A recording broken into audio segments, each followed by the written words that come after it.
ఒకవేళ యాక్సిడెంట్ అనేది పొరపాటున యాక్సిడెంట్ అనేది ఏదైనా ఎవరైనా ఇంటెన్షనల్ గా చేసే కార్యక్రమం కాదు. ఒక గొర్రెల కాపరి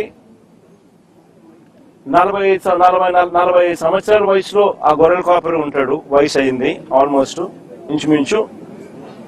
రోడ్డు మీద గొర్రెలు కాసుకుంటా ఉన్న పరిస్థితుల మధ్య బైక్ లో యాక్సిడెంట్, బైక్ మీద యాక్సిడెంట్ జరిగితే దాంట్లో కుట్రకోణం ఎక్కడి నుంచి వస్తుంది? హత్య చేయాలి అని ముందుగానే ఆలోచన చేయాల్సిన పరిస్థితులు ఎందుకు వస్తాయి? ఆ మనిషి ఎవరో పరిచయం కూడా లేదు ఈ మనిషికి, ఈ పిల్లాడికి. వీళ్ళకి ఎవరికి పరిచయం కూడా లేదు. ఆ మనిషి ఈజ్ జస్ట్ పెడెస్ట్రన్. ఒక దారిన పోయే ఒక నడుచుకుంటూ పోయే ఒక వ్యక్తి. అన్ఫార్చునేట్ గా జరిగింది. చెయ్యాలనే ఉద్దేశం ఎవరికి ఉండదు. అలాంటి అన్ఫార్చునేట్ గా జరిగిన ఒక ఘటన పట్టుకుని ఈ పిల్లల కెరీర్ ను నాశనం చేయాలని చెప్పి ఆలోచన చేయడం ఎంత మటుకు ధర్మం? ఇది కరెక్టేనా? జస్ట్ బికాస్ అప్పల్ రాజ్ అనే వ్యక్తి బీసీలలో ఒక మంచి నాయకుడు కాబట్టి, వైసీపీకి సంబంధించిన నాయకుడు కాబట్టి, వైఎస్ఆర్సీపీ పార్టీకి చెందిన వ్యక్తి కాబట్టి ఇది ధర్మమేనా అని అడుగుతా ఉన్నా. నిజంగా ఒక చిన్నపిల్లాడి చేసిన యాక్సిడెంట్ ను ఒక కుట్రగాను హత్యగాను దాన్ని చిత్రీకరించి మొత్తం అప్పల్ రాజ్ కుటుంబాన్ని దీంట్లో ఇరికిచ్చే కార్యక్రమం ఎంత మటుకు ధర్మం అనేది అందరూ కూడా ఆలోచన చేయాలి. అసలు ఆశ్చర్యకరమైన విషయం ఏమిటి అని అంటే, ఎల్లో మీడియాలో ఒక కట్టుకథ రాయిస్తారు. దానికి యాంగిల్స్, వక్రీకరణ, ట్విస్టింగ్, మసాలాలు అన్ని కలిపి తర్వాత టీడీపీ సోషల్ మీడియా దాన్ని అందుకుంటుంది. ఆ అందుకున్న దాన్ని చివరకు పోలీసులు దాన్నే కేసుగా మార్చేస్తారు.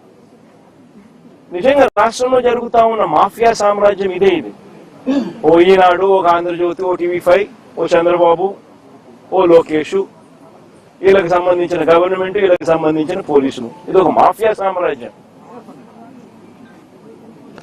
నిజంగా ఇది ధర్మమేనా అని చెప్పి నిజంగా అందరూ కూడా, ప్రతి ఒక్కరూ కూడా గుండెల మీద చేతులు వేసుకుని ఆలోచన చేయాల్సిన అవసరం ఉన్న ప్రశ్న ఇది.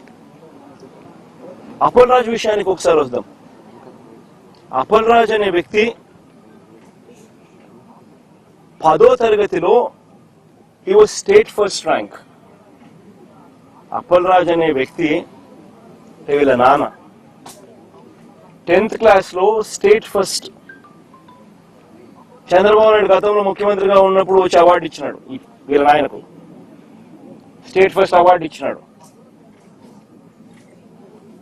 చదువుల్లో ఆ స్థాయికి పోయిన వ్యక్తి తన సొంత కష్టం మీద డాక్టర్ అయ్యాడు. లోకేష్ మాదిరి డొనేషన్ కట్టి స్టాన్ఫోర్డ్ లో సీట్ తెచ్చుకోవాలా. సొంత కష్టం మీద కష్టపడి చదివి డాక్టర్ అయినాడు. డాక్టరే కాదు, ఎండి కూడా చేశాడు. పోస్ట్ గ్రాడ్యుయేట్ కూడా, ఎండి కూడా చదివినాడు. చదివి ఒక మంచి డాక్టర్ గా పేరు తెచ్చుకున్నాడు. తర్వాత నేను వైఎస్ఆర్సీపీ తరఫున టికెట్ ఇస్తే ప్రజల ఆశీర్వాదాలతో ఎమ్మెల్యేగా అయ్యాడు. దాని తర్వాత మన పార్టీలో మంత్రిగా కూడా పనిచేశాడు. అంటే ఒక బీసీ నాయకుడు, ఒక అతి సామాన్యమైన కుటుంబం నుంచి వచ్చి కష్టపడి చదివి మంచి డాక్టర్గా పేరు తెచ్చుకొని ఒక ఎమ్మెల్యే అయి, ఒక మంత్రి అయి, ఒక బీసీ నాయకుడిగా తాను ఎదిగితే, అలాంటి మనిషిని ఫినిష్ చేయడం కోసం, క్యారెక్టర్ అసాసినేట్ చేయడం కోసం ఒక తప్పుడు కేసును, ఒక యాక్సిడెంట్ను ఒక కుట్రగాను, ఒక హత్యగాను దాన్ని వక్రీకరించి మలచి తన కెరీర్ను నాశనం చేయాలని, తన క్యారెక్టర్ను అసాసినేట్ చేయాలని, అప్పల్ రాజును నాశనం చేయాలి అని చెప్పి ఇంత దుర్మార్గపు ఆలోచన, ఆ దుర్మార్గపు ఆలోచన చేసే దాంట్లో కూడా కనీసం ఈ 18 ఏళ్ల పిల్లాడు, ఈ పిల్లోడి జీవితం నాశనం అవుతుందని కూడా కనీసం చంద్రబాబు నాయుడు ఆలోచన చేయడం లేదంటే నిజంగా అడుగుతా ఉన్నా. 80 ఏళ్ల వయసు వస్తా ఉంది చంద్రబాబు నాయుడు. మనిషి అన్నం తింటున్నాడా, గడ్డి తింటున్నాడా అని అడుగుతా ఉన్నా. అబ్సల్యూట్లీ రాజకీయాలను ఒక ఒక నీచమైన స్టేట్లోకి తీసుకొని పోవడం ఇది. నేను అడుగుతా ఉన్నా, ఒక్కొక్కరికి ఒక్కొక్క న్యాయం ఉంటుందా అని చెప్పి. కొన్ని తెలుగుదేశం పార్టీకి సంబంధించిన వాళ్ళకి ఎక్కడికైనా వాళ్ళు ఎవరైనా యాక్సిడెంట్లు చేసినా, వాళ్ళ పిల్లలు కానీ వాళ్ళ బంధువులు కానీ ఎవరైనా యాక్సిడెంట్లు చేస్తే, లేదా వాళ్ళే యాక్సిడెంట్ చేస్తే, వాళ్ళ కారులో ఉండగానే యాక్సిడెంట్ జరిగితే మొత్తం కుటుంబాన్ని కూడా ఇదే మాదిరిగానే కేసులు కట్టి అరెస్టులు చేసి కుట్ర కోణము హత్య కోణం అని చెప్పి పెట్టే కార్యక్రమం జరుగుతుందా? చేస్తారా అని అడుగుతాను చంద్రబాబు నాయుడు గారిని. ఒక నిజంగా చేసేట్టుగా అయితే ఇచ్చాపురం టీడీపీ ఎమ్మెల్యే కారు ఢీకొని వృద్ధుడు మృతి. ఇచ్చాపురం ఎమ్మెల్యే స్వయంగా కారులో ఉండగానే కారు ఢీకొని వృద్ధుడు మృతి. ఇదే శ్రీకాకుళం జిల్లాలోనే నేను చెప్తా ఉన్నా, ఎక్కడికో బయటకు కూడా పోవడంలా.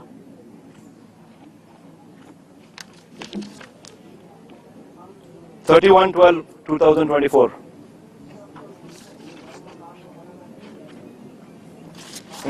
ఇంకో కేసు కూడా ఏదో ఉంది కదా, పాతపట్నం ఎమ్మెల్యే మామిడి గోవింద్